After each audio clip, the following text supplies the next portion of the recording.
강혜신의 오늘의 미국.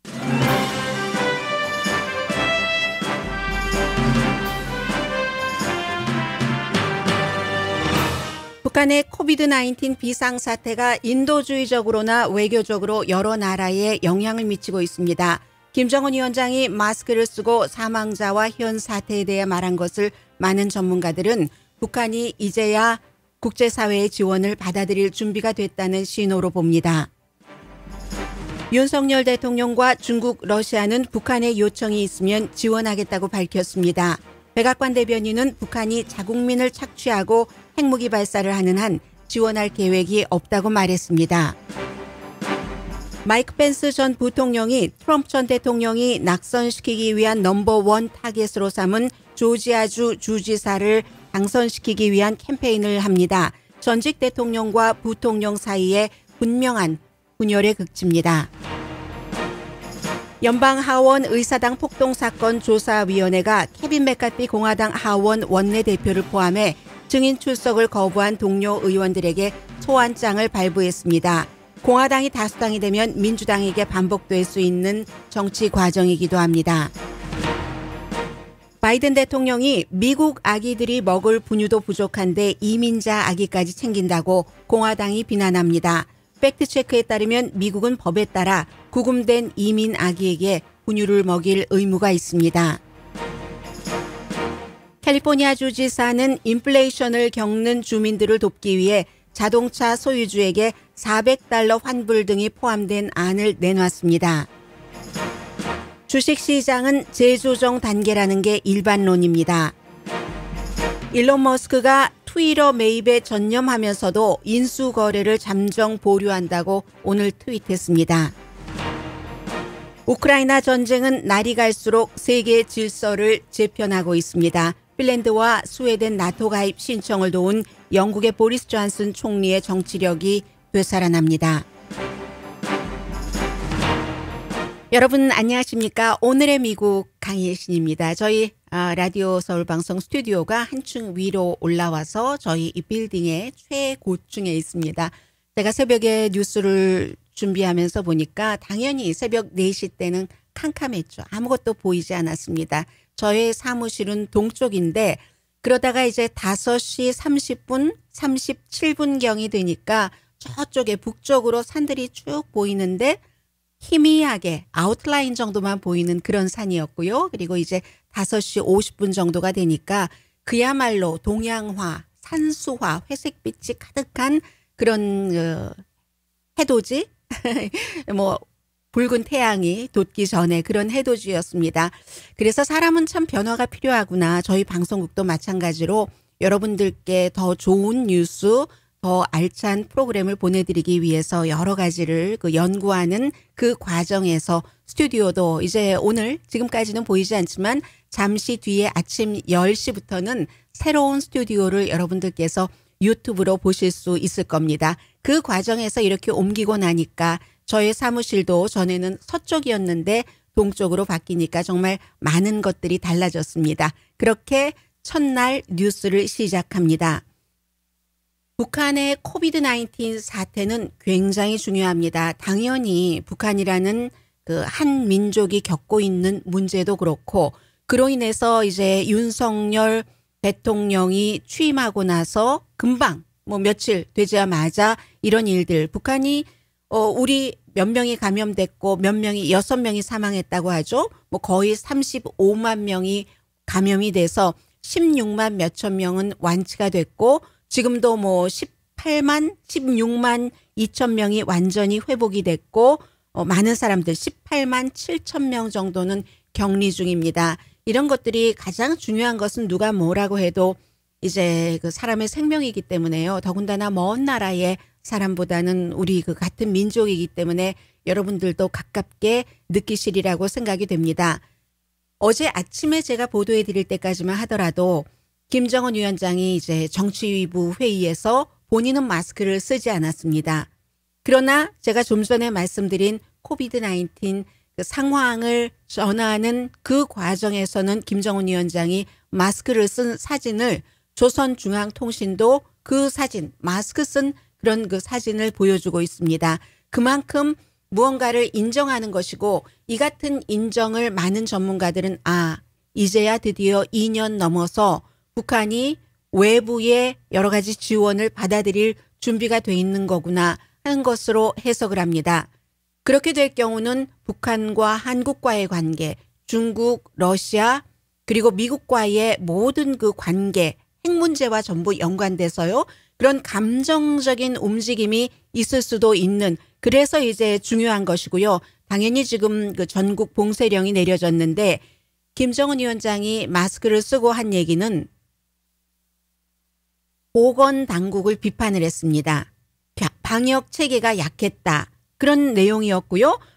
그리고 북한 주민들은 워낙에 그 백신 접종을 받지 않은 것뿐만이 아니라 만성적인 영양실조에 결핵에 그렇기 때문에 우리가 코비드-19을 미국에서 2년 넘게 겪어봐서 잘 압니다. 면역성이 약한 사람들에게는 얼마나 강력한 그런 그 질병인가 하는 것을 그 상황에서 이제 국제사회가 이런 내용들이 미국에서만 보도하는 게 아니라 뭐 영국, 세계에서 다 보도를 하고 있는데 북한의 코비드-19 치료제, 백신뿐만이 아니라 모든 백신 냉장고라든가 뭐 발전기 뭐 등등 백신을 지키기 위해서 사람들에게 놓아주기 위해서 필요한 모든 기관 그 시설, 기구 같은 것까지 지원을 해야 된다. 이렇게 얘기를 하고 있습니다. 해서 만약에 북한이 이 코비드-19에 대해서 뭔가를 그 치료하기 위해서 지원을 국제적인 지원을 받아들이겠다라고 보낸 그 신호라면은 지금까지는 한 번도 세계적인 그 백신 19을 받아들이지 않았기 때문에요. 그래서 그렇게 된다면 그렇게 되기를 희망을 하고요. 무엇보다도 윤석열 대통령이 뭐 취임하고 며칠 지나지 않아서 북한이 이제 처음에 이 내용을 발표를 하고 핵실험을 몇 시간 뒤에 했기 때문에 그 자체에 대해서는 유엔에서 강하게 비난을 했습니다. 그런데 강과 보드라움이 같이 가는 거죠. 그러니까 핵 문제는 핵 문제대로 인도주의적인 차원의 지원은 그대로 해나가겠다 하는 선거 캠페인 당시의 공약을 현재로서는 윤석열 대통령은 그대로 이행을 하고 있습니다. 인도적인 지원에 이런 것은 북한이 요청만 하면은 정말 우리가 할 수 있는 것을 하겠다.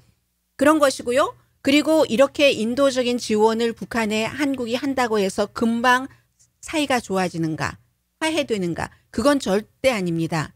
북한과 그 한국, 남한과의 관계도 있고 그리고 원래 인도주의적인 차원이라는 것은 조건 없이 해야지 되는 거잖아요. 조건 있이 하면은 쫀쫀한 거죠. 그렇게 쫀쫀하게 새 정부가 여러 가지를 시작하리라고 생각하지는 않고요.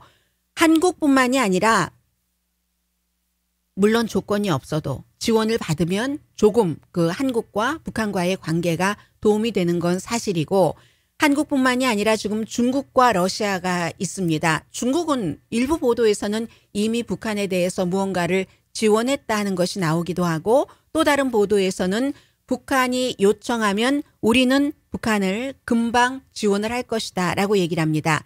러시아도 마찬가지입니다. 중국과 러시아는 항상 북한 편에서 뭔가를 도와주는 것 반드시 북한이 예뻐서 그렇다기보다는 그런 점도 있지만 오랜 동맹이잖아요.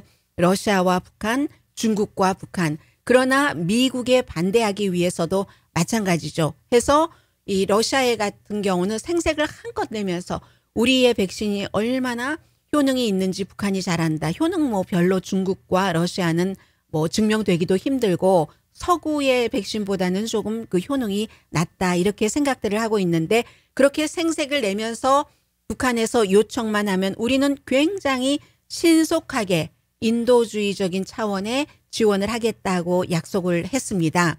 스스로에게 한 약속이죠. 세계에 한 약속이죠. 우리가 이렇게 어려움에 처한 북한을 돕는다 하는. 그리고 이제 미국입니다. 미국은 젠 사키 백악관 대변인이 오늘이 마지막 날이네요. 젠 사키 대변인이. 그런데 젠 사키 대변인이 미국은 백신 지원을 북한에 할 뜻이 없다. 왜냐하면 코비드-19 그 당시에도 그렇게 국민들을 인도적인 차원의 지원을 받지 않았다는 것은 국민들을 힘들게 한 것이다. 자국민을 그렇게 힘들게 하면서 아니 핵 개발을 하고 핵실험 뭐 탄도미사일 발사, 미국을 향해서 동해, 뭐 일본을 향해서 그렇기 때문에 우리는 아직까지는 북한에 대해서 백신을 지원할 뜻이 없다라고 하지만 이 뜻은 또 바뀔 수도 있습니다.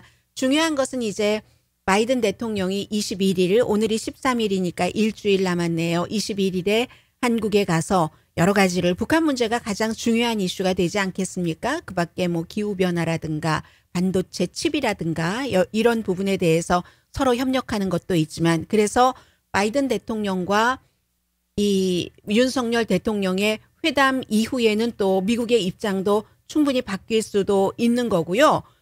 또 하나 더 중요한 것은 여기서 지금 이코노미스트 같은 경우는 데이터가 굉장히 강한 매체입니다. 영국 매체요. 그 데이터와 북한의 여러 가지 상황을 종합해 볼 때 아무리 극단적인 소식, 나쁜 소식에 정말 이골이 난 북한이라 할지라도 이번에 이 코비드 19은 재앙 수준이다. 이렇게 얘기를 합니다.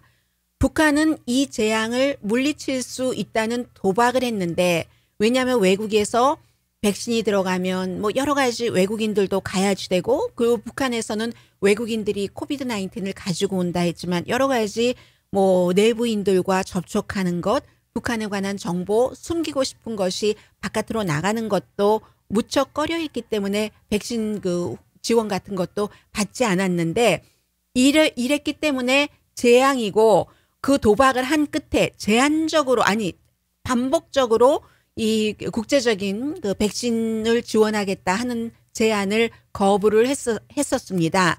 무엇이 북한이 백신을 거부했던 그런 그 이유였든지 지금은요 이런 문제를 지적을 합니다. 예를 들어서 중국이 북한이 그동안 얘기를 했잖아요. 우리는 한 사람도 없다 하다가 뭐 하루에 사망자가 지금 6명이 나오고 뭐 얼만큼 많은 사람이 감염이 되고 이게 계속 갈 것이라는 겁니다. 중국과 다른 게 있다면 중국은 백신을 개발한 국가고 그리고 중국은 완전히 우리 없게 하겠다 하고 뭐 굉장히 수천만 명이 있는 그런 그 도시 같은 것을 차단을 했을 때도 백신이 있었던 국가잖아요. 북한과 중국과는 굉장히 다르다. 그렇기 때문에 지금 김정은 위원장은 누군가에게 이것이 막 퍼졌을 경우는 어제 말씀드린 대로 정권의 위험 같은 것도 어느 정도 느낄 수가 있는 거죠. 정책 실패라는 것을 인정을 하지 않는 그런 그 국가 정권이기 때문에 해서 보건당국이 뭐 무능했다, 게을렀다, 부주의했다 이렇게 비난을 했지만 이코노미스트는 정말 비난받을 주체는 해외의 도움을 받지 않는 북한의 정책이다라고 얘기를 합니다. 그렇기 때문에 북한 주민들은 북한 정권이 잘못 판단한 그것에 대한 모든 고통을 지금부터 겪을 것이라고 예상을 하고 있습니다. 오미크론은 대부분의 사람들에게는 그다지 위험하지 않지만 면역성이 약한 사람들 너무 위험하다는 것은 우리가 미국에서도 경험을 했고 최근에 홍콩에서 여러 가지를 보면은 알 수 있잖아요. 노인들 사이에서의 백신 접종률이 홍콩에서 무척 낮았습니다. 그 결과 홍콩에서 노인들이 이 코비드 19에 감염됐을 때 굉장히 타격이 심했습니다. 더 나빠질 가능성이 있다는 것을 북한이 같은 민족으로서 이런 것을 가지고 봐야지 되는 겁니다. 다행히 치명적이지 않다면 정말 휴하고 한숨을 쉴 수 있지만 기본적으로 미국에서도 생각해 보면 이 코비드 19을 잡기 위해서는 테스트도 많이 해야지 된다. 백신 이전에 우리가 그런 것을 굉장히 많이 얘기를 했었죠. 그런데 북한은 테스트 또 추적 기반 이런 것들이 있겠습니까? 없겠습니까? 그런 것 장비, 의료진 많이 부족하죠. 병원에도 뭐 깨끗한 물, 아주 그 안정된 그런 전력, 위생시설 부족할 겁니다. 결핵, 뭐 영양실조는 앞서 말씀드렸고요. 그래서 또 이런 것도 있죠. 처음에 우리가 미국에서도 산소호흡기가 부족해서 얼마나 미국이라는 의료 시스템 최고라는 국가가 어려움을 겪었습니까? 인공호흡기는 몇 대나 있는지, 산소 공급은 북한에서 얼마나 할 수 있는지 지금 국제사회에서 의료진들이 파악하기가 힘듭니다. 북한이 중국으로 도와주세요 하고 눈을 돌릴 수 있지만 그리고 중국에서도 도와달라고 하면 우리는 최선을 다해서 돕겠습니다. 했습니다만 중국도 지금 코가 석자입니다.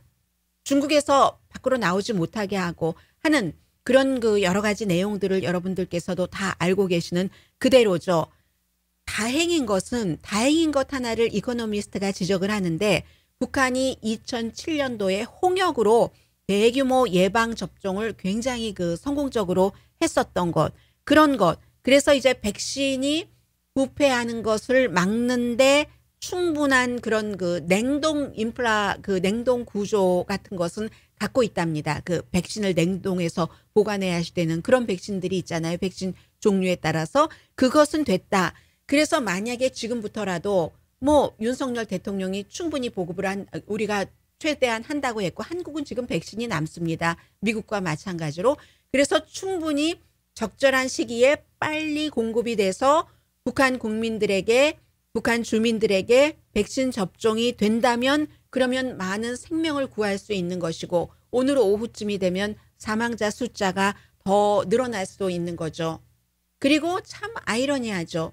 미국에서는 워낙에 인구가 많으니까 3억 3천만 명이나 되니까 블루스테이트에서는 다행히 사람들이 그 백신 접종을 많이 했고 그러나 레드스테이트에는 하지 않았지만 미국에선 균형이 맞았죠. 블루스테이트에서 백신 접종을 일찌감치 한 사람들은 그런 그 인위적인 면역력이 생겼고 레드스테이트에서 마스크도 안 쓰고 백신 접종을 하지 않았지만 걸렸다 낫다 건강한 사람들이 걸렸다 낫다 하면서 자연적인 면역과 백신 접종으로 인한 면역이 많이 생긴 이런 건데 북한도 처음부터 그렇게 완전히 문을 닫아 걸고 그러지 않았으면 지금 이렇게 확 올라가는 이런 상태는 되지 않았을 수도 있을 것 같습니다. 그런데 어쨌든 아무튼 지금 한국이 돕는다고 하고 중국과 러시아도 돕는다고 하니까 북한에 대해서 이게 조금이라도 더 나아지기를 기원할 수밖에 없는 지금 그게 북한의 팬데믹 그 상황입니다.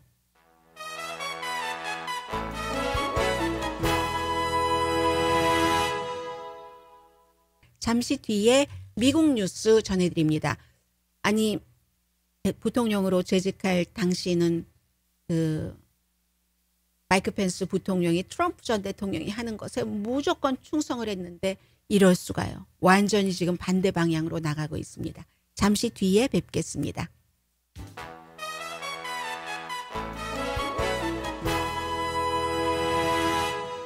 라디오 서울 방송 오늘의 미국 듣고 계십니다. 네. 마이크 펜스 전 부통령이 트럼프 전 대통령이 물을 마시면 같이 물을 마시고 정말 충성을 했습니다.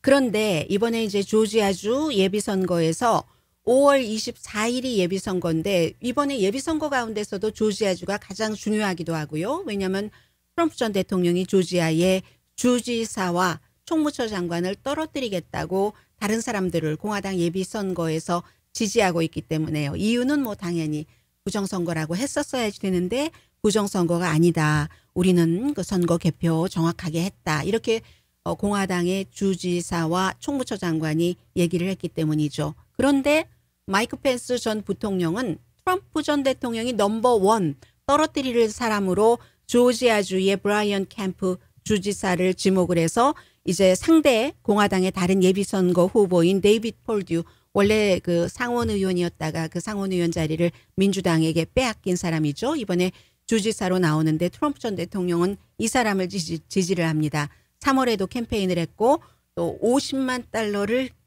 기부를 했고 아마 트럼프 전 대통령의 개인 돈은 아니고 워낙에 선거 이후에 이제 트럼프 전 대통령이 아무렇게나 뭐 제한 없이 쓸 수 있는 돈이 많이 모금돼서 거기서 나갔을 겁니다. 그런데 마이크 펜스 부통령이 이거 부정선거가 아니다. 우리 정말 깨끗하게 이 개표도 하고 선거 과정도 그랬다라고 얘기한 브라이언 캠프 주지사를 공식 지지하고 그것도 예비선거가 치러지기 전에 말하자면 뭐 선거 2부와 마찬가지 때 아주 그 열렬하게 이 캠프 주지사를 후원을 한다는 겁니다. 그러니까 이제 트럼프 전 대통령의 반응이 당연히 나올 거고요. 공화당에서도 이 그 브라이언 캠프 조지아주의 주지사는 굉장히 보수적이고 성공적인 주지사로 평판을 받고 있는 사람입니다. 펜스가 이 주지사를 my friend라고 하면서 나의 이 친구를 후원하게 돼서 너무나 자랑스럽다. 4년 더 이렇게 해서 지금 한다고 하니까요. 그 밖에도 이 공화당은 지금 트럼프 대 전형적인 공화당입니다. 그렇기 때문에 예를 들어서 애리조나의 주지사라든가 네브라스카라든가 아니면 원래는 트럼프 전 대통령과 아주 친했었죠. 뉴저지주의 공화당 주지사였던 크리스 크리스티 같은 사람은 전부 마이크 펜스 부통령과 마찬가지로 브라이언 캠프 이 주지사를 지지를 하고 있습니다. 그래서 이제 이런 문제가 있고요. 그리고 이제 조지아주의 스윙 유권자 이제 표본으로 전체적으로 한 1,000명, 2,000명을 대상으로 조사한 게 아니라 민주당 3명, 공화당 6명, 무소속 4명 이렇게 이제 샘플링을 해서 그렇게 포커스 그룹이라고 얘기를 하죠. 자세히 취재를 했습니다. 어디서 했던가요? 네, 악스요스에서 했더니 막상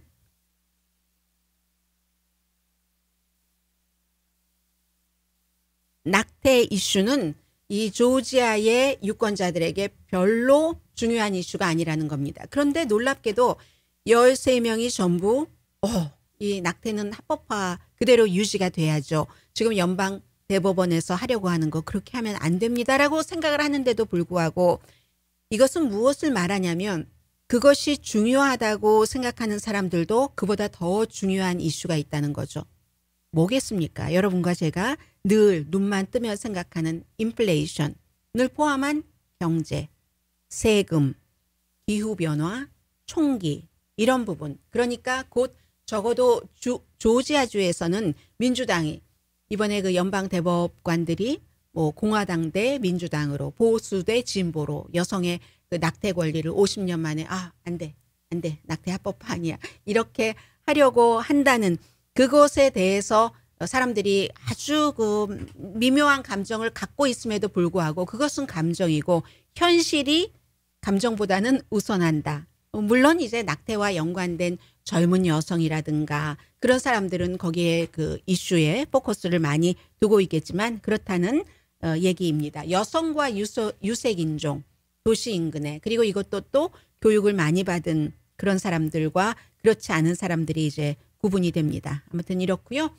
그리고 또 지금 미국에서 굉장히 중요한 것은 케빈 맥카티 공화당 하원 원내대표를 포함해서 5명의 공화당 그 의원들을 같은 의원들이 동료 의원들을 소환했습니다. 1월 6일 폭동 사건을 조사하는 그 조사위원회가 공화당도 있지만 거의가 민주당 그 조사위원들이죠. 그래서 원래 처음부터 좀 나와서 좀 협조를 해달라라고 자발적인 협조를 원했었는데 그게 안 되니까 결국은 이렇게 소환장을 발부를 하는 겁니다. 그래서 그 케빈 맥카티 캘리포니아가 지역구이고 그리고 이제 공화당의 하원의 원내대표뿐만이 아니라 잘 알려진 알래스카, 애리조나 그리고 펜실베니아의 스캇 페리 하원 의원 잘 알려졌고요.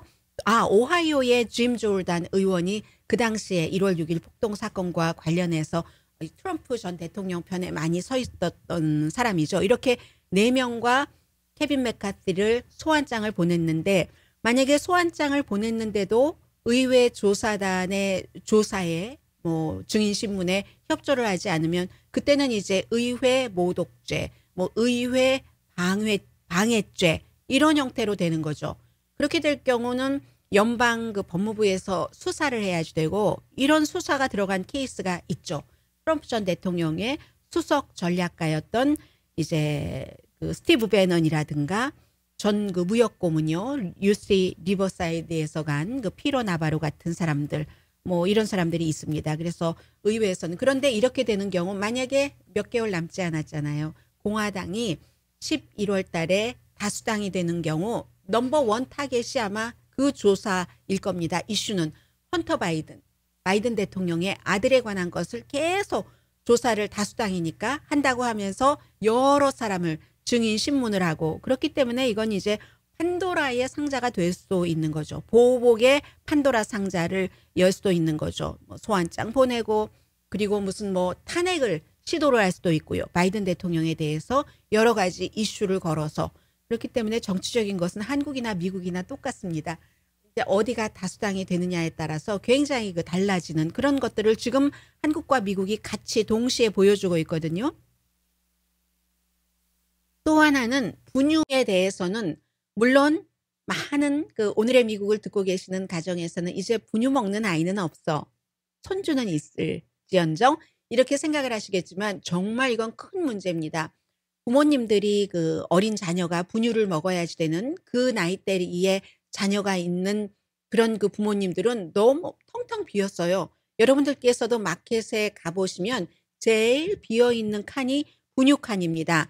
워싱턴이 이걸 채우려고 많이 움직이죠. 대통령이 아이 분유 얘기를 지금 며칠째 하고 있습니다. 뭐라고 얘기를 하냐면 뭐 다른 나라에서 아일랜드라든가 네덜란드라든가 칠레, 멕시코에서 우리 빨리 수입하겠다. 왜 부족한가?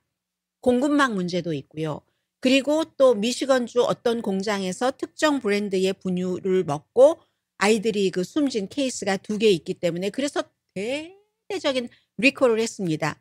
분유 같은 게 무슨 여성 의류 브랜드처럼 굉장히 많은 게 아니기 때문에 특정 몇몇 브랜드가 장악을 하고 있잖아요. 그런 것들이 있죠. 뭐 시리얼이라든가 분유라든가 뭐 건강보험회사라든가 이런 형태로. 그래서 이게 이제 정부에서 다른 나라에서 수입을 하겠다 하는데 텍사스 주지사가 뭐라고 얘기하냐면 당연히 공화당 주지사고 미국 엄마 아빠가 아이 먹일 분유를 못 찾아서 공황에 빠졌는데 그로서리 스토어에 가면 비어 있으니까. 그런데 바이든 행정부는 남부 국경을 넘어오는 불법 이민자들에게 분유를 주고 있다. 그렇게 또 주는 걸 너무 기뻐한다라고 얘기를 하고 있거든요. 워싱턴 포스트의 팩트체크가 유명합니다. 그 워싱턴 포스트의 그 사실을 확인하는 팩트체크난을 하는 팩트체커죠. 이 글렌 캐슬러 기자가 뭐라고 얘기를 하냐면 이거는 바이든 행정부가 하고 싶어서 하는 게 아니라 미국이 많은 법에 따라서 여러 가지를 하잖아요. 그래서 미국에는 아동 이민자에 대해서 어떠한 것을 해줘야지 되는 그런 법이 있고 2008년도에는 인신매매 피해자를 보호하는 그런 법이 만들어졌습니다. 그래서 이 2가지 법에 따라서 미국에서 뭐 불법이건 합법이건 국경을 넘어오는 그런 그 아이들에게 아이도 아니죠. 분유를 먹을 정도니까 분유를 줘야지 되는 그런 법이 있는 겁니다. 이게 팩트체크거든요. 바이든 대통령이 그 법에 따른 것이고 뿐만이 아니라 트럼프 전 대통령 이거 하고 싶었겠습니까? 장벽을 쫙 치다가 실패했었는데 트럼프 전 대통령 행정부도 할 수 없이 이렇게 분유를 줬었다니까요. 이것도 역시 정치 게임입니다. 모든 것은 정치 게임 해서 워싱턴 포스트 팩트체커가 피노키오 거짓말할 때 코 길게 하는 그 피노키오 했습니다. 잠시 뒤에 경제 관련 뉴스 전해드립니다.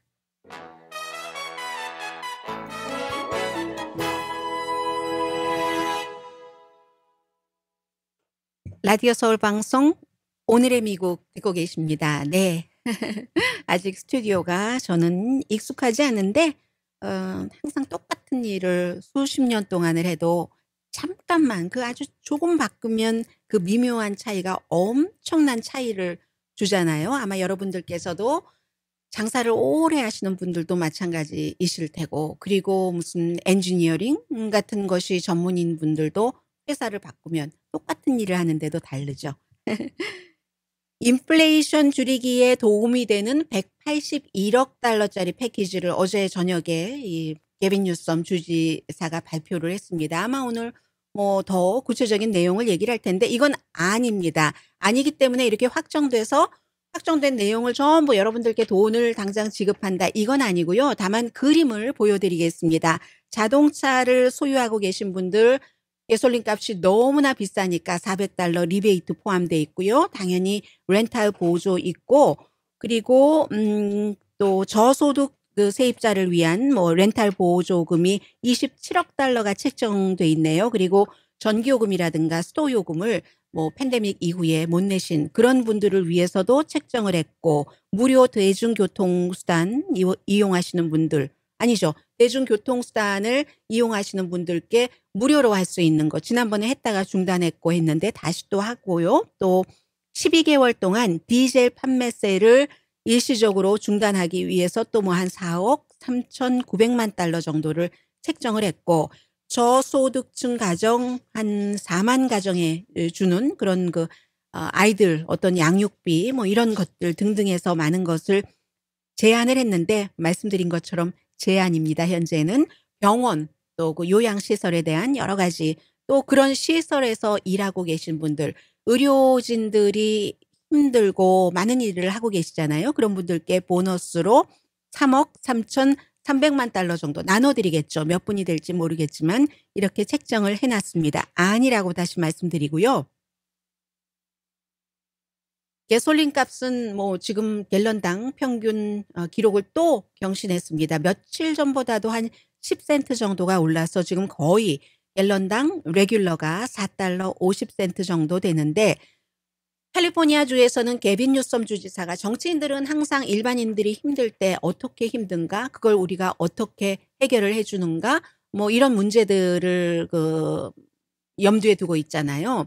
연방 의회에서는 다음 주에 가솔린 값이 왜 이렇게 비싸지? 뭐 전체적으로 원유값하고 이게 대비가 되지 않는데 뭔가 이때를 틈타서 과도하게 가솔린 값을 책정하는 것 아니야? 그런 것을 금지하는 법안에 대해서 표결을 합니다. 그런데 이것도 역시 정치적입니다.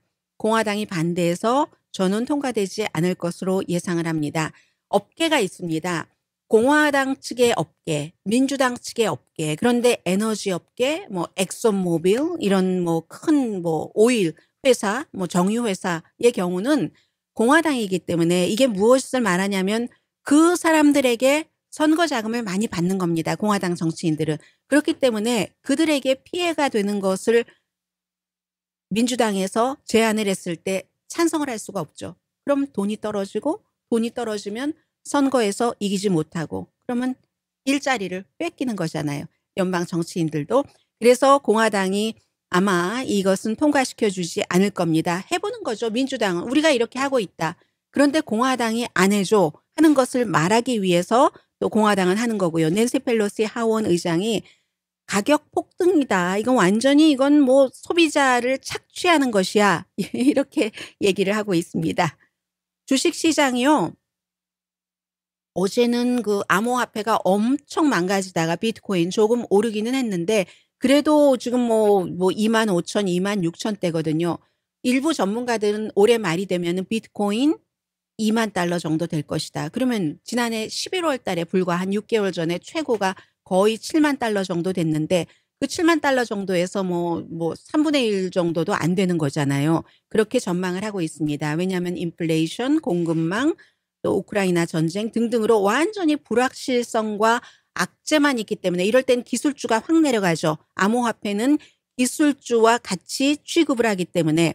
그리고 암호화폐뿐만이 아니라 지금 주식시장 붕괴는 일어날 수밖에 없다라고 보는 게 현재로서는 대다수인 것 같습니다. 뭐 스탁, 주식, 채권, 암호화폐, 그리고 뭐 암호화폐, 채권, 주식 그 사이에 어디엔가 있는 많은 파생 상품들 있죠. 전부 아마 내려갈 거. 그리고 이 내용을 제가 말씀드리면서 항상 여러분들께 401k를 생각하고 드리는 말씀입니다. 이런 모든, 나는 비트코인도 안 해. 암호화폐 나 상관없어. 뭐 코인 얘기 나오는데 주식도 안 하거든. 뭐도 안 하거든. 하지만 또 상당 부분의 분들은 401k, 은퇴연금에 적금을 하셨던 분들은 지난 몇 년 동안 이건 경외심이다. 경외심을 가지고 바라볼 수밖에 없는 쭉쭉쭉쭉 올라갔으니까 영원할 순 없더라. 이것도 바로 그렇게 되는 거. 그래서 여러분들께서 생각하시라고요. 그렇지만 항상 이것은 돈이라는 것은 언제나 양면이 있습니다. 지금 너무 낮기 때문에 장기적으로 여러분들께서 보시는 분들은 지금 만약에 제가 뭐 S&P 500 뭐 ETF라든가 인덱스라든가 이런 데 투자를 했는데 평소에 $100를 했는데 지금 $200 하면 지금 낮은 가격이잖아요. 장기적으로 보면 언젠가는 또 올라가겠죠. 당연히. 그래서 장기적으로는 지금이 기회이기도 하다 하는 것이요. 참 그동안에 많이 올랐고 비트코인 같은데 비트코인을 포함한 코인 암호화폐에 많은 젊은 사람들이 뭐 한국, 미국도 마찬가지입니다. 투자를 할 수 있었던 것은 시장이 돌아가는 그 바퀴라고 치면 그 바퀴에 정부에서 기름칠을 많이 해줬어요. 소리 없이 잘 돌아가라고. 경기부양책 등등. 일을 안 해도 돈을 줘, 일을 해도 돈을 줘, 이런 식으로. 그러니까 남아 돌던 돈을 많이 그런 곳에 집어넣었는데 지금 갑자기 뭐 이자율 인상되죠. 뭐 기타 등등 해서 재조정 시기에 들어갔다는 것. 그러나 말씀드린 것처럼 장기 투자하시는 분들 뭐 이런 투기가 아니라 은퇴연금이라던가 이런 분들께는 기회가 될 수도 있다. 만약에 하나 조건절이 있습니다. 연방준비제도가 이자율을 지금 2번 올렸잖아요. 이자율을 올려서 이자율이 높은데도 경기 침체는 없이 연착륙이라는 그 소프트 랜딩으로 경기가 부드럽게 나아갈 때 그런 경우는 지금 낮아졌던 그런 뭐 아주 위험한 주식, 하이 리스크 주식 빼두고는 다시 올라갈 가능성이 굉장히 높다고 말씀드리죠. 근데 그렇지 못하고 경기가 쭉 침체된다. 언젠가는 올라가겠지만 그 사이에는 여러분들 뭐 안전벨트 하고 계셔야지 될 겁니다. 엄청나게 뚝뚝뚝뚝 떨어질 가능성도 있기 때문에. 일론 머스크가 오늘 아침에 트윗을 했습니다. 처음에 무슨 트윗을 했냐면 내가 트위터를 인수하기로 한 것 일시적으로 보류 중. 그리고는 역시 일론 머스크는 일론 머스크입니다. 조금 있다가 그런데 여기에 대해서 내가 끝까지 집중해서 트위터를 인수하긴 할 거야. 제가 처음부터 여러분들께 말씀을 드렸는데 모든 인수합병은 특히 이처럼 가장 큰 금액이잖아요. 한 사람이 인수를 하는 440억 달러라는. 이런 경우에는 정말 종이에 잉크가 사인한 것이 완전히 마르기 전까지는 어떻게 될지 모르는 겁니다. 지금 일론 머스크가 테슬라에서 팔아서 뭐 여기다 좀 된다고 하니까 테슬라 주식 막 내려가죠. 이런 형태로 됐으니까 이런 얘기를 또 하고 나니까 테슬라 주식이 조금 올라가고 트위터 주식이 저희가 지금 그 스튜디오 올라와서 제가 텔레비전이 안 보여서 실시간 상황을 볼 수가 없는데 트위터 주식은 오늘 아침에 개장하기 전부터 한 17%나 내려갔었거든요. 불안한 거잖아요. 이렇게 되던 인수를 하던 인수하지 않던 결정이 나야지 되는데 한다고 그랬다가 안 할 수도 있다고 했다가 또 몇 분 뒤에 이거 하는 거다라고 얘기를 했다가 해서 전문가들도 이제는 일론 머스크가 트위터를 인수하기는 하는 거야? 회의감이 싹트기 시작한 거죠. 그리고 뭐 어제 그 트위터 그 CEO가 여러 가지 뭐 최고 경영자 2명도 뭐 해임하고 고용도 우리 일시 중지한다. 돈이 많이 이제 들어간다는 거예요, 앞으로. 그런 것 때문에. 그리고 이제 이 일론 머스크가 이렇게 나오니까 그런 일이 있었고요. 아무튼 이런 상태로 경제 뉴스 마무리하고 잠시 뒤에 시간 되는 대로 사람은요, 정말 힘들 때도 끝까지 할 수 있는 일을 해야지 됩니다. 그러면 길이 생긴다니까요. 이게 바로 영국의 보리스 존슨 총리의 스토리입니다. 잠시 뒤에 전합니다.